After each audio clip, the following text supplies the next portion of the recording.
Ranji trophy cricket ടൂർണമെന്റിൽ ഈ സീസണിലെ ആദ്യത്തെ പരാജയം ഏറ്റുവാങ്ങി നാണം കെട്ടിരിക്കുകയാണ് സഞ്ജു സാംസന്റെ Kerala team. Thiruvananthapuram saint Xavier college ഗ്രൗണ്ടിൽ വെച്ച് നടന്ന ഗ്രൂപ്പ് ബി പോരാട്ടത്തിൽ അജിങ്ക്യ രഹാനെയുടെ മുംബൈയോട് കേരളം അവിശ്വസനീയമായി തകർന്നടിയുകയായിരുന്നു. സ്വന്തം നാട്ടുകാർക്ക് മുന്നിൽ 232 റൺസിന്റെ ദയനീയ പരാജയമാണ് കേരളത്തിന് ഏറ്റുവാങ്ങേണ്ടി വന്നത്. ശരിക്കും ഈ ഹോം കണ്ടീഷനിൽ മുംബൈക്കെതിരെ അവസാന ദിവസം വരെ ജയപ്രതീക്ഷയുണ്ടായിരുന്ന കേരള ടീം ഇതുവരെ കണ്ടിട്ടില്ലാത്ത വിധമാണ് തകർന്നടിഞ്ഞത്.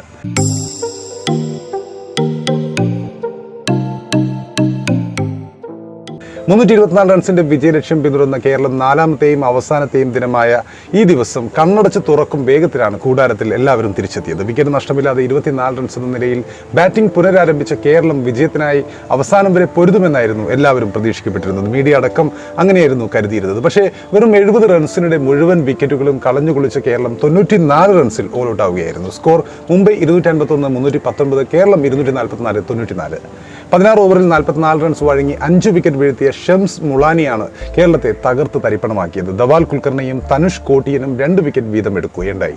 ആറാമനായി ഇറങ്ങിയ ക്യാപ്റ്റൻ സഞ്ജു സാംസൺ 15 റൺസുമായി പുറത്താകാതെ നിന്നു. 53 പന്തിൽ 2 4 അടക്കമാണ് ഒരു സഞ്ജു ഇന്നിംഗ്സ് അദ്ദേഹം കാഴ്ചവെച്ചത്. മറ്റാരും സഞ്ജുവിന് കൂട്ടുകെട്ട് നൽകാൻ തയ്യാറായിരുന്നില്ല. വിക്കറ്റ് നഷ്ടമില്ലാതെ 24 റൺസ് എന്ന നിലയിൽ 4ാം ദിനം ബാറ്റിംഗിൽ ഇറങ്ങിയ കേരളത്തിന് 5 റൺസ് കൂട്ടിച്ചേർക്കുന്നതിനെയാണ് ആദ്യ വിക്കറ്റ് നഷ്ടമായത്.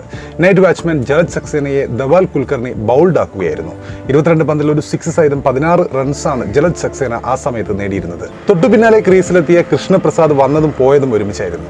9 പന്തിൽ ഒരു 4 അടക്കം 4 റൺസാണ് അദ്ദേഹത്തിന് നേടാൻ സാധിച്ചത്. ധവാൽ കുൽക്കർണിക്ക് തന്നെയായിരുന്നു ആ വിക്കറ്റും. പിന്നാലെ രോഹൻ കുന്നുമലും പുറത്തായി. 36 പന്തിൽ 3 4 അടക്കം 26 റൺസാണ് അദ്ദേഹം നേടിയിരുന്നത്. അതിനുശേഷം തുരുതുര വിക്കറ്റ് ഫോൾ ആയിരുന്നു. സച്ചിൻ ബേബി 12, വിഷ്ണു വിനോദ് 6, ശ്രേയസ് ഗോപാൽ 0, ബേസിൽ തമ്പി 4, നിതീഷ് എം ഡി 0, വിശ്വേശ്വർ 0 എന്നിങ്ങനെയായിരുന്നു മറ്റ് കേരള താരങ്ങളുടെ പ്രകടനം. പൊതുവെ അഗ്രസീവ് ഇന്നിംഗ്സുകൾ കളിക്കാറുള്ള ക്യാപ്റ്റൻ സഞ്ജു കാണിച്ച ക്ഷമ പോലും ടീമിലെ മറ്റ് താരങ്ങളുടെ ഭാഗത്തു നിന്നുണ്ടായില്ല എന്ന് തന്നെ പറയാം. വിക്കറ്റുകൾ ദാനം ചെയ്യുകയായിരുന്നു പല വിക്കറ്റുകളും. സമീപകാലത്തൊന്നും കേരളത്തിന്റെ പെർഫോമൻസ് ഇത്രയും മോശമായിട്ടില്ല. 6ാം നമ്പറിൽ ക്രീസിലെത്തിയ സഞ്ജു ക്ഷമയോടെ വിക്കറ്റ് കൈവിടാതെ അവസാനം വരെ പിടിച്ചു നിന്നെങ്കിലും മറ്റുള്ളവരിൽ നിന്നും ഒരു പിന്തുണയും അദ്ദേഹത്തിന് ലഭിച്ചില്ല.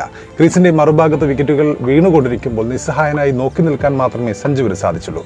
പുറത്താകാതെ നേരത്തെ പറഞ്ഞതുപോലെ 15 റൺസ്, അതും 53 പന്തുകൾ നേരിട്ട കേരള ക്യാപ്റ്റൻ 2 4കളാണ് അടിച്ചത്. അത്രയും ക്ഷമയോടെ കളിച്ച ഒരു സഞ്ജു ഇന്നിംഗ്സ് എന്ന് തന്നെ പറയാം. ആദ്യ ഇന്നിംഗ്സിൽ കളിച്ചതിൽ നിന്നും തികച്ചും വ്യത്യസ്തമായ ഒരു ഇന്നിംഗ്സ് ആയിരുന്നു സഞ്ജു ഈ ഇന്നിംഗ്സിൽ കളിച്ചത്. സാഹചര്യം മനസ്സിലാക്കി ക്യാപ്റ്റന്റെ കളി അദ്ദേഹം പുറത്തെടുത്തെങ്കിലും ടീമിനെ വലിയ തോൽവിയിൽ നിന്നും രക്ഷിക്കാൻ അദ്ദേഹത്തിന് സാധിച്ചില്ല. 1ാം ഇന്നിംഗ്സിൽ T20 ശൈലിയിലുള്ള ഒരു അഗ്രസീവ് ഇന്നിംഗ്സ് ആയിരുന്നു സഞ്ജു കാഴ്ചവെച്ചത്. 36 പന്തിൽ 8 4 അടക്കം 38 റൺസ് അടിച്ചെടുത്ത് സഞ്ജു ആ സമയത്ത് 1ാം ഇന്നിംഗ്സിൽ ക്രീസ് വിടുകയായിരുന്നു. റൺ ചേസിൽ ഓപ്പണറും വൈസ് ക്യാപ്റ്റനുമായ രോഹൻ കുന്നുമലിനൊഴികെ മറ്റാർക്കും കേരള നിരയിൽ 20 റൺസ് പോലും തികക്കാൻ കഴിഞ്ഞില്ല എന്നത് നമുക്ക് ഈ ഇന്നിംഗ്സിന്റെ സ്റ്റാറ്റിസ്റ്റിക്സ് പരിശോധിക്കുമ്പോൾ കാണാൻ സാധിക്കും. 29 റൺസിന്റെ പാർട്ണർഷിപ്പ് ഉണ്ടായത്, അതാണ് ഏറ്റവും വലിയ പാർട്ണർഷിപ്പ്. കേരള ഇന്നിംഗ്സിൽ രോഹനും ജലജ് സഖ്യവും കൂട്ടിച്ചേർത്ത ആ ഒരു പാർട്ണർഷിപ്പ്. കേരള നിരയിലെ ഏറ്റവും ഉയർന്ന കൂട്ടുകെട്ടും ഇത് തന്നെയാണ്. 20 റൺസ് പോലും കൂട്ടിച്ചേർക്കാൻ മറ്റൊരു ജോഡിക്കുമായില്ല. 2ാം വിക്കറ്റിൽ ലോഹൻ കൃഷ്ണപ്രസാദ് സഖ്യം 12 റൺസാണ് എടുത്തത്. പിന്നീടാണ് കേരള ടീം ചുട്ടുകൊട്ടാരം കണക്കെ തകർന്നടിഞ്ഞത്. 1ാം ഇന്നിംഗ്സിലെ അപ്രതീക്ഷിത ബാറ്റിംഗ് തകർച്ചയാണ് മത്സരത്തിൽ കേരളത്തിന്റെ പരാജയത്തിന് മുഖ്യ കാരണമെന്ന് പറയാം.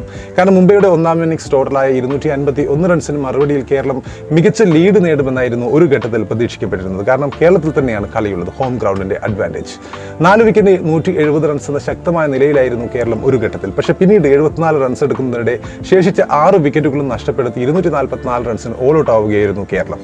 2ാം ഇന്നിംഗ്സിൽ 319 റൺസ് നേടിയാണ് കേരളത്തിന് 324 റൺസിന്റെ വിജയലക്ഷ്യം മുംബൈ നൽകിയത്. മത്സരത്തിൽ പക്ഷേ വിക്കറ്റിന് പിന്നിൽ തകർപ്പൻ പ്രകടനമാണ് കേരള ക്യാപ്റ്റനായ സഞ്ജു സാംസൺ പുറത്തെടുത്തത്. 2 ഇന്നിംഗ്സുകളുമായി 7 ക്യാച്ചുകളാണ് സഞ്ജു സ്വന്തമാക്കിയത്. സഞ്ജുവിനെ കൂടാതെ ഒരു കളിയിൽ 7 ക്യാച്ചുകൾ എടുത്ത വിക്കറ്റ് കീപ്പർമാരുടെ നീണ്ട ലിസ്റ്റിൽ ദിനേശ് കാർത്തിക്കും KS ഭരതും പാർഥിവ് പട്ടേലും വൃദ്ധിമാൻ സാഹ തുടങ്ങിയ പല പ്രമുഖ താരങ്ങളും ഉൾപ്പെട്ടിട്ടുണ്ട്. KS ഭരതിന് 2 തവണ ഈ നേട്ടം കൈവരിക്കാനും കഴിഞ്ഞിട്ടുണ്ട്. ഇപ്പോൾ സഞ്ജുവും ഇവർക്കൊപ്പം ആ ഒരു എലൈറ്റ് ക്ലബിൽ ഒരു വിക്കറ്റ് കീപ്പറായി ഇതിന്റെ ഭാഗമായിരിക്കും. 7 ക്യാച്ചുകൾ എടുത്തുകൊണ്ട് ഫസ്റ്റ് ക്ലാസ് ക്രിക്കറ്റിൽ ഒരു മത്സരത്തിൽ കൂടുതൽ ക്യാച്ചുകൾ എന്ന ഓൾ ടൈം റെക്കോർഡും 2 പേർ ചേർന്ന് പങ്കിടുന്നുണ്ട്. മൻവീന്ദർ ബിസ്ലയും ഭരത്തുമാണിത്. 11 വീതം ക്യാച്ചുകൾ എടുത്താണ് ഇരുവരും ചരിത്രം കുറിച്ചത്. 2004-ൽ സൗരാഷ്ട്രക്കെതിരെ ഹിമാചൽ പ്രദേശിന് വേണ്ടിയായിരുന്നു 2 ഇന്നിംഗ്സുകളിലുമായി 11 പേരെ ബിസ്ല ഗ്ലൗസിൽ ഒതുക്കിയത്. 2000-ൽ ഭരത് ഈ റെക്കോർഡിനൊപ്പം എത്തുകയും ചെയ്തു. സൗരാഷ്ട്രക്കെതിരെ തന്നെ ആന്ധ്രാപ്രദേശിന് വേണ്ടിയിട്ടായിരുന്നു ഭരത് 11 ക്യാച്ചുകൾ എടുത്തത്. മുംബൈക്കെതിരെ ഒന്നാം ഇന്നിംഗ്സിൽ ഭൂപൻ ലൽവാനി, ക്യാപ്റ്റൻ അജിങ്ക്യ രഹാനെ, സുവേദ് പാർക്കർ, ശിവം ദുബെ, ധവാൽ കുൽക്കർണി എന്നിവരുടെ ക്യാച്ചുകളാണ് സഞ്ജു തന്റെ പേരിൽ കുറിച്ചത്. രണ്ടാം ഇന്നിംഗ്സിലാവട്ടെ ജയ് ബിസ്ത, ശിവം ദുബെ എന്നിവരുടെ ക്യാച്ചുകൾ അദ്ദേഹം രണ്ടാം ഇന്നിംഗ്സിലും കൈക്കലാക്കുകയുണ്ടായി. അങ്ങനെ 7 ക്യാച്ചുകളാണ് സഞ്ജു ഈ ഒരു മത്സരത്തിൽ ആകെ നേടിയത്. പക്ഷേ ആ ക്യാച്ചുകളൊന്നും കേരളത്തെ വിജയത്തിലേക്ക് എത്തിച്ചില്ല എന്ന് പറയാം. ബാറ്റ്സ്മാൻമാരുടെ മോശം പ്രകടനമാണ് കേരളം മുംബൈയോട് ഇങ്ങനെ അവിശ്വസനീയമായി തോൽക്കാനുള്ള പ്രധാനപ്പെട്ട കാരണം.